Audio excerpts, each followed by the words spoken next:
There are a wide variety of mistakes that students typically make on LSAT test day that can lead to score cancellations or lower than desired scores, or even not being able to get into the LSAT test center itself. So today I wanted to share with you 7 of the biggest mistakes students typically make on LSAT test day in the hopes that you'll be able to avoid them yourself whenever you're taking the LSAT. One of the biggest mistakes students make is one of the most easily avoidable. It's when your name listed on your LSAT admission ticket does not match exactly the name listed on your government ID. So your first name and your last name must match exactly. If anything is misspelled on your admission ticket, you got to get that sorted out. If anything is misspelled on your government ID, you've also got to get that sorted out. So if there's a mistake, double check that now. Go on lsac.org, look at your admission ticket, make sure everything is right there. Look at your government ID, make sure that is exactly right. If you used your middle name on one and not the other, that will be a major obstacle for you getting admission to the test center. So if there's a mistake, most likely on your LSAC stuff, then contact LSAC immediately, email them, call them, get that sorted out so that you'll be all squared away for test day. You don't want to get banned from entering or blocked from entering when you could have easily avoided this beforehand. Second biggest mistake is focusing on other people before the exam or during the exam. So if you get there early and there's other people sitting around or talking about how much they prepared or how little they prepared, probably best to just steer clear of them because you never know what they'll say. They're kind of like a wild card that could potentially stress you out in some way. So I would recommend, if you can, just kind of keep to yourself, meditate if you can, focus on your breath, do your practice warm-up questions that you'll do before entering, but do anything else just on your own, I recommend most strongly in order to avoid any potential surprises that you might encounter. And then during the exam, other people might be going faster or slower than you are, and that might lead you to be worried a little bit about what things will be like for you if you're doing something incorrectly. You don't want to think too much about what other people are doing because maybe they're doing things wrong. Maybe they're on a different section of the exam than you. Maybe they're doing things in a different order. Or maybe they're just their pacing is just totally off and they're screwing themselves over. But because they're going too quickly or too slowly, you start second guessing yourself. So trust in your pacing, trust in your strategy, and try to just focus on yourself, your test booklet, and your own process for solving the questions. Mistake number 3 is getting bogged down on tough questions and thinking that it's the end of the world. Don't worry so much about 1 or 2 tough questions or even 3 or 4 or 5 tough questions. It's okay to struggle with a question. When I go through a section, in particular logical reasoning, I might mark off 4, 5, or even 6 questions that I'm not 100% sure of. Maybe 1 or 2 of them I was down to 2 and I guessed, I'm not sure, but I want to maybe come back to it later. And then there's another 4 where I'm like, you know what? This is a tough, lengthy principal application or parallel question. I don't want to deal with this right now. I'm going to choose consciously to skip it and come back to it later. I will then hopefully have the time at the end of the section to come back, but I don't want to get bogged down in the moment. That is a big mistake that can destroy your performance on this section because you don't have enough time for the perhaps easier questions that would have come later. So if you encounter a tough question, don't think it's the end of the world. The LSAT always has tough questions. Every exam, out of the 100 questions, out of the 50 or so logical reasoning questions, there's probably going to be a couple that you're going to have trouble with. There might be a couple that you're even almost certainly going to get wrong. And that's okay. You don't have to get every single question correct in order to get a top score. You can get on average about 10 questions wrong and get a 170. And you can maybe even have another 5 to 10 questions that you're down to 2 and you guess and you get lucky. So all of those are tough questions. The surprise is not there being a tough question. The surprise is just the fact that there's panic in the moment because, of course, this is the real test day. But walk into test day knowing there's going to be some questions that you're going to encounter that will be tough for you. That's okay. Accept it and know that maybe these will be the couple that you get wrong, or maybe these will be the couple that you go back to at the end of the section after you deal with everything else. So don't worry too much in the moment when you encounter a tough question. It's perfectly natural. Mistake number 4, waiting until the end of the section to bubble.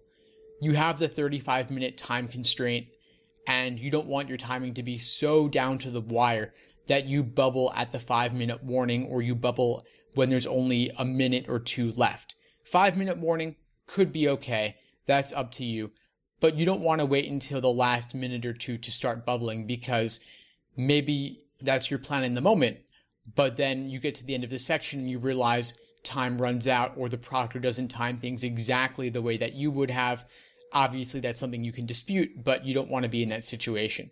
If it's the last minute or 2, you should have already completed bubbling for most of the questions at that point, and maybe there's just a couple left that you still will have to bubble, but so be it. But you don't want to leave anything to the last minute, because things could happen. Better to avoid a potentially problematic situation. So definitely keep that in mind. Don't bubble at the last second. Mistake number 5 is getting stressed about or stuck on a previous question or section when you've already moved on from there. So let's say you've moved on to logical reasoning and you're still worried about how games went in the previous section. Well, first of all, you don't want to go back to that section because that's not allowed, and people get in trouble for that all the time. You also don't want to start bubbling or second guessing and erasing things from a previous section when you've already moved on to the next one. Because first of all, you may not remember correctly. You may be switching from wrong to right. And also, when they say you can only work on the section at hand, they really mean that. So if you're now on section 3, but you're starting to rearrange things from section 2 because maybe you think you remember what you should have bubbled, the proctors might see that. They will call you out on that. You will get in trouble for it, and your score can get voided. So you definitely don't want that sort of misconduct warning on your record. You're much better off just accepting whatever happened and moving on. Then worrying about a previous question when you've already moved on, same thing I was talking about before with getting bogged down. You're still bogged down if you're still thinking about it. You need to move on and focus at the task at hand. Worrying about a tough question isn't any more likely to make it correct for you in the end. Chalk that up to being a 50-50 or whatever it may be, and deal with the question in the moment.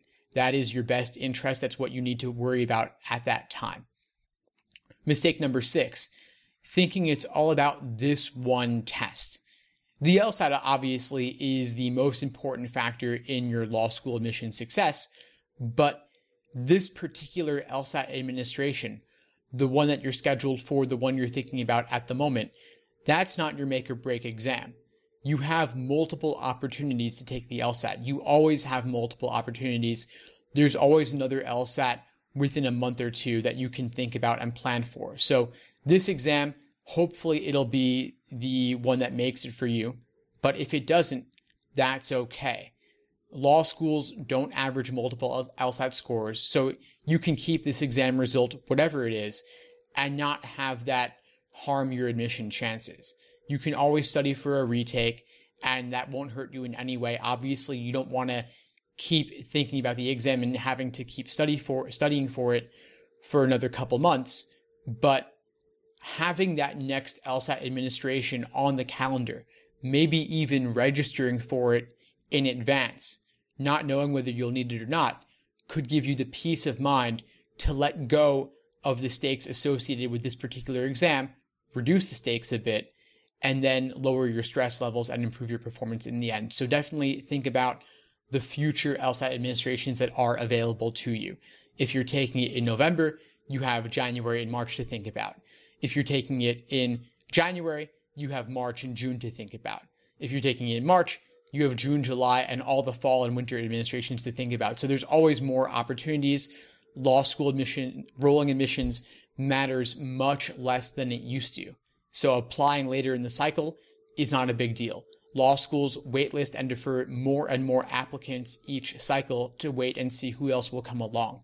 So if you have to delay your applications by a couple months, that really doesn't matter very much at all. And if you had to wait until the next cycle to apply, what would be the worst possible outcome of that?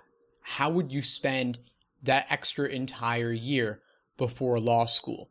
Really take the time to work through best case scenarios, worst case scenarios for if the LSAT does well, if the LSAT goes well or not, or if you have to postpone or delay or retake or reapply. All of those possibilities, what do they actually look like for you? When you flesh them out, how bad are they really? If you really take the time to imagine these different possible scenarios, you can hopefully reduce the stress and anxiety associated a bit with this particular LSAT administration. And now finally, for the biggest LSAT mistake of all, mistake number 7, trying out something new on LSAT test day when you've never done it on a practice test before.